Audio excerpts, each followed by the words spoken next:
Estamos en un apasionante debate aquí en el Corte con Amílcar. Yo le planteaba, quizás sea la excepción, pero hay empresas que, medianas o grandes, que, bueno, dicen, bueno, voy a acortar 50%, pero yo necesito mantener este grupo de personal de gente leal, gente que está formalizada, por más de que haya bajado mi sistema de recaudación, pero quiero mantener a una proyección de un año. Hay que apoyarlas, hay que apoyarlas. Pero yo necesito un crédito blando de un dígito. Sí. En contrapartida, yo prometo al Estado que voy a mantener esos 50 empleados y no cortar esa cadena de pago.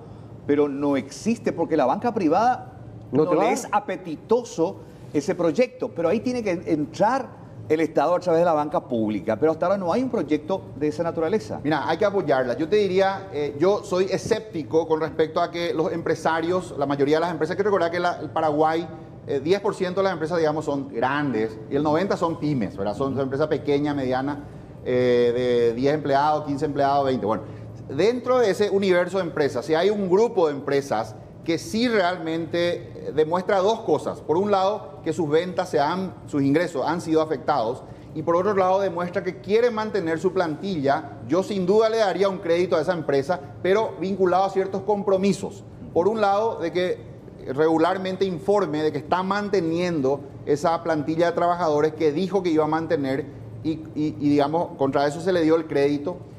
Mientras mantenga esa plantilla, digamos un ejemplo, la tasa de interés de ese préstamo para auxiliarle era del 7%. Si despide, sube al 20%. Se convierte en un crédito normal de mercado, un crédito de consumo. Entonces yo creo que hay que apoyar, hay que identificar cuáles son las empresas que están en esa situación. Yo creo que la mayoría no va a estar en esa situación. Hay que apoyarlas, ¿verdad? Darles ese crédito que necesitan para mantener esos puestos de trabajo.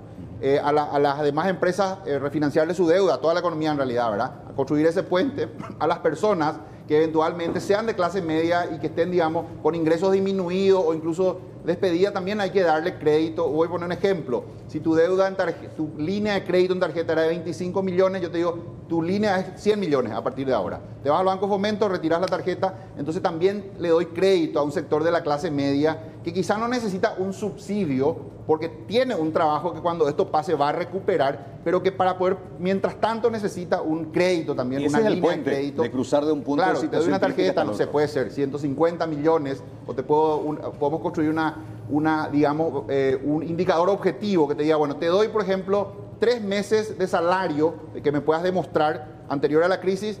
Entonces, directo ya una tarjeta de crédito con eso, con una tasa también bien baja. Y después está el otro sector de la población que directamente va a ser indigente y va a necesitar un subsidio. Cuanto más yo amplío el crédito, menos gente va a requerir subsidio. Porque el crédito, la ventaja que tiene con respecto al subsidio, que el crédito se va a devolver. Claro. El subsidio no. Sí. Pero sí va a haber un sector de la población importante que va a requerir ya directamente un subsidio. Un tema muy importante. Sí. Acá tenemos un Estado que tiene que ser el padre para todos, que nos tiene que responder a todos. Ahora la pregunta es, me gusta mucho la analogía de los aviones porque me gustan mucho los aviones. Tenemos un avión que está bajando en este momento, pero ¿qué pasa? Es un avión que no tuvo mantenimiento muchos años, que es un avión que es muy pesado, con una carga innecesaria. Estamos hablando de que en Europa están recibiendo ayuda a los ciudadanos de parte de sus gobiernos, pero que esos gobiernos también se comprometen a hacer reformas profundas, profundísimas, para ahorrar mejor, para gastar mejor y para ofrecer un mejor Estado a sus ciudadanos. Paraguay, ¿dónde debe atacar esa reforma en este momento para asistir a todos en el futuro? Bueno, ese avión hay que aligerarlo. Como primera medida hay que aligerarlo porque ese avión trae pasajeros, que son la prioridad, hay que salvar a todos, pero abajo hay un compartimiento donde están todas las maletas. Dado que se incendió un motor, las maletas no son la prioridad en este momento. O sea, hay que tirar todas esas maletas. Vamos a suponer que hay un botón que abre una puerta y tira todas esas maletas, aligera el avión. Eso es la reducción del gasto público. Todos esos gastos innecesarios, bocaditos, en fin, incluso recortes salariales, hay que llevar al máximo, hacer el máximo ajuste posible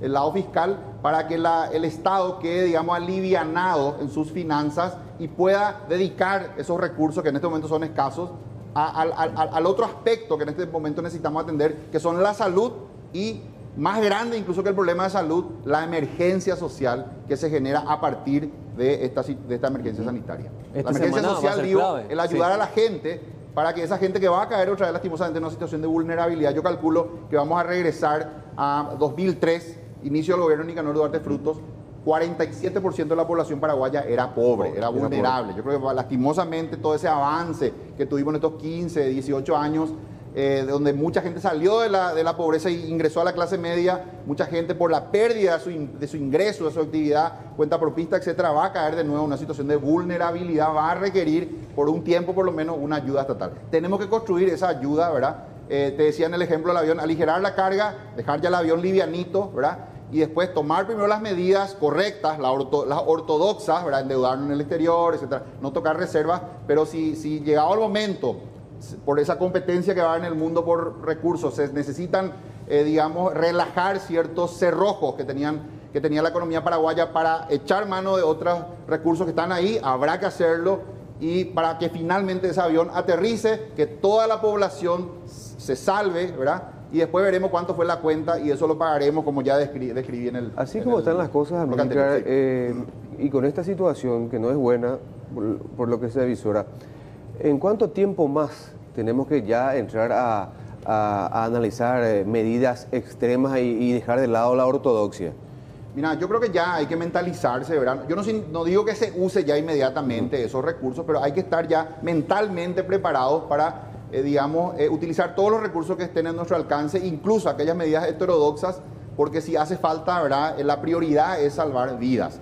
Yo no voy a dejar 8.000 millones de dólares de reserva y decir, bueno, la ortodoxia a mí no me permite tocar reserva y mientras hay gente que se muere de hambre, ¿verdad? Eso sería, en el ejemplo del avión, decían, bueno, el manual dice que de ninguna manera se puede aterrizar con la panza, tienen que bajar las dos ruedas, dado que la rueda se trancó, y entonces como la ortodoxia no permite aterrizar de esa manera, entonces simplemente nos estrellamos y nos morimos todos, ¿verdad? Repito, si nosotros nos sujetamos a la ortodoxia como si son reglas que, repito, son reglas buenas, pero que en una situación de emergencia se vuelven algo escrito en piedra, eso nos va a llevar a estrellarnos y a no resolver la emergencia. La prioridad que en este momento, que es la tripulación de ese avión, que pueda aterrizar en las condiciones que sea, que se salve el mayor número de vidas, y como dije, después veremos la cuenta. Después vamos a deshacer todas esas cosas que, digamos, son un poquito un sacrilegio en términos de ortodoxia económica, para poder volver a la normalidad. Definitivamente, Amílcar, en este momento nos damos cuenta de que papá Estado, por así decir, para gastar mejor, puede dejar de tener unos hijos preferidos, que son los funcionarios públicos con privilegios. Los que van en primera. Los que van en primera clase, y ser un poco más equitativo para nosotros. Ahí está la reforma del Estado. Estamos en la brillante oportunidad, tenemos en este brillante momento de mejorar nuestro gasto, ¿no? Claro, eso es sin duda una parte del paquete global de lo que hay que hacer, y rápido, ¿verdad? Hay que hacerlo. Un ajuste para eliminar ya todos esos privilegios, ajustar los salarios también a salarios de emergencia. El sector público tiene que entender de que el Paraguay es un Estado social de derecho. Anteriormente se utilizaba la palabra Estado de derecho nomás, y después con el avance de la ciencia jurídica se le agregó esa palabra social. Hoy somos un Estado social de derecho. Esto implica que el Estado tiene la obligación de velar por la seguridad, por la vida, en primer lugar, de todos los paraguayos, no solamente de un grupo, que en este caso es el sector público, los funcionarios públicos. Entonces, el Estado tiene la obligación de hacer un plan que en un caso de vulnerabilidad extrema permita ayudar al 100% de los paraguayos. Ahora, la emisión de billetes y el endeudamiento no son otras opciones, otras salidas antes que tocar la reserva. Yo diría que en el orden, ¿verdad? La primera sería el endeudamiento, usar nuestra tarjeta de crédito país, usar toda la línea de crédito que tengamos. Todo lo que podamos usar. Pero eso se puede agotar, porque el endeudamiento no es infinito, ¿verdad? Claro. Puede llegar un momento en que ya nos endeudamos todo lo que pudimos, usamos toda esa plata, todavía no termina la crisis sanitaria. Y bueno, ¿y qué hacemos? Entonces ahí quizá tengamos que utilizar la reserva, ¿verdad? Deshacer esa inversión que hoy tenemos en bonos del Tesoro americano e invertir, que el Banco Central, en vez de invertir en bonos del Tesoro americano, venda esos bonos e invierta en bonos del Tesoro paraguayo. Eso le daría un oxígeno, eso rompe, digamos, ciertas reglas de la ortodoxia, pero en una situación de necesidad es una opción que claramente es válida.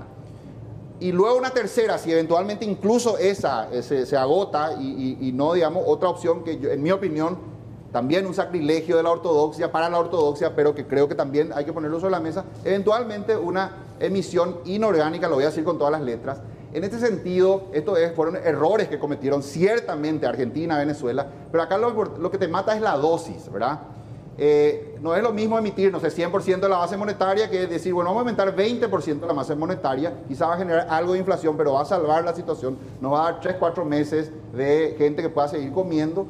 y va a generar quizá algo de inflación, digamos, si de ser necesario, ya estamos hablando ya de un escenario extremo, ¿verdad? Levantar esa regla de meta de inflación por un tiempo, que la inflación en vez de ser 4, que es lo que veníamos manteniendo, se vaya por un tiempo a 8, 10, etcétera. Nosotros tuvimos periodos de ese nivel de inflación, pero si digamos, el beneficio de hacer eso es salvar vidas, pues habrá que hacerlo, ¿verdad? Lo siento mucho, ¿verdad?, con mis colegas ortodoxos, pero yo creo que en una situación extrema, con esto no estoy diciendo que es deseable que hagamos ahora medidas, ni tampoco que haya que hacerlo ahora. Eso ya tendría que ser la última opción. Esto en el ejemplo del avión, ya tomamos la decisión de levantar el tren de aterrizaje porque el avión va a aterrizar, digamos, con la panza, porque eso es una medida heterodoxa. Y también necesitamos alivianar el combustible, eso tampoco está escrito en ningún manual. Hay un botón dentro del avión, vamos a suponer, que permite derramar el combustible. Y tenemos que hacerlo porque el avión está muy pesado para poder aterrizar bien. Y bueno, y habrá que hacerlo, ¿verdad? Si con eso logramos salvar todas las vidas, pues habrá sido una medida correcta. A mí que simplemente quiero puntualizar algo, porque mencionabas anteriormente, hablaba de 3 millones de personas van a necesitar eventualmente asistencia del Estado.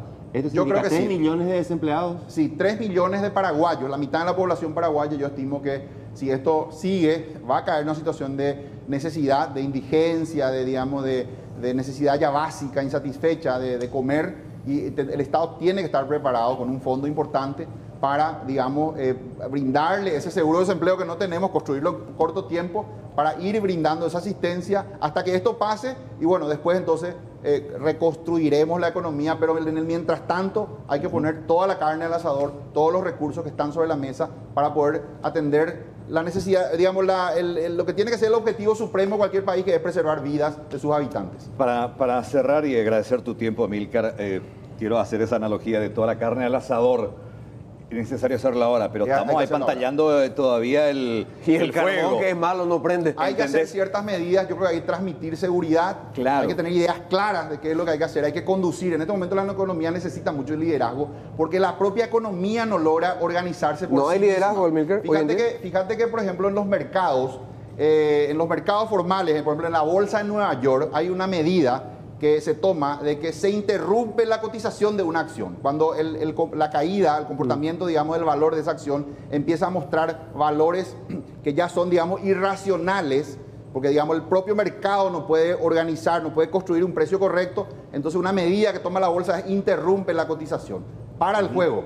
Claro. Yo creo que nosotros necesitamos eso, una medida desde un paquete en realidad del Estado que ya otorgue una certidumbre, en cierta manera, dentro de esta incertidumbre, reglas que hoy el propio mercado, los propios bancos no saben qué hacer, porque la orden que viene es, bueno, paren todo, no den ningún crédito, refinancian a 90 días, el 90 días tampoco le sirve a nadie, porque es una pista de aterrizaje muy corta para que las empresas reacomoden sus finanzas. Nosotros necesitamos un año de gracia, ¿verdad? Y eso sí ya realmente sería una medida que tranquilice. Necesitamos también tranquilizar a los depositantes, necesitamos congelar la foto, blindar el sistema financiero como primera medida, construir fondos de garantía para dar crédito, digamos, segmentar también eso, como decía, empresas, pymes, personas, y el resto, bueno, construir el fondo para el subsidio. Finalmente, dejar una reflexión nada más. Acá el Estado dice, no, paremos todo, pero lo único que no para es el sistema financiero de los bancos, mientras que nosotros, empresarios, ustedes empresarios, tienen las puertas cerradas, no pueden recaudar, pero bien que los acreedores y la gente que tiene tu cheque hace 3 meses se están presentando en ventanilla.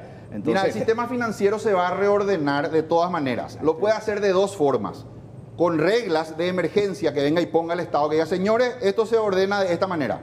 Se refinancia todo un año. Esa sería la forma ordenada de reorganizar el sistema, construir ese puente. O se va a ocurrir igual, se va a reordenar igual de manera caótica, de manera desorganizada, donde cada banco más o menos va a hacer lo que pueda. Los empresarios también en su desesperación, quizás muchos van a presentar convocatoria, y va a ser un reordenamiento caótico, va a generar mucho ruido, y eso en algún momento puede inclusive asustar también a los depositantes, ¿verdad? Por eso que es bueno ya, de entrada, primera medida, blindar el sistema financiero, un shock de confianza, dar ya una certidumbre, y a partir de ahí todos estaremos mejor preparados, empresas, personas, ¿verdad?, para pasar este trance necesario, porque las medidas sanitarias que se están tomando son necesarias, ¿verdad?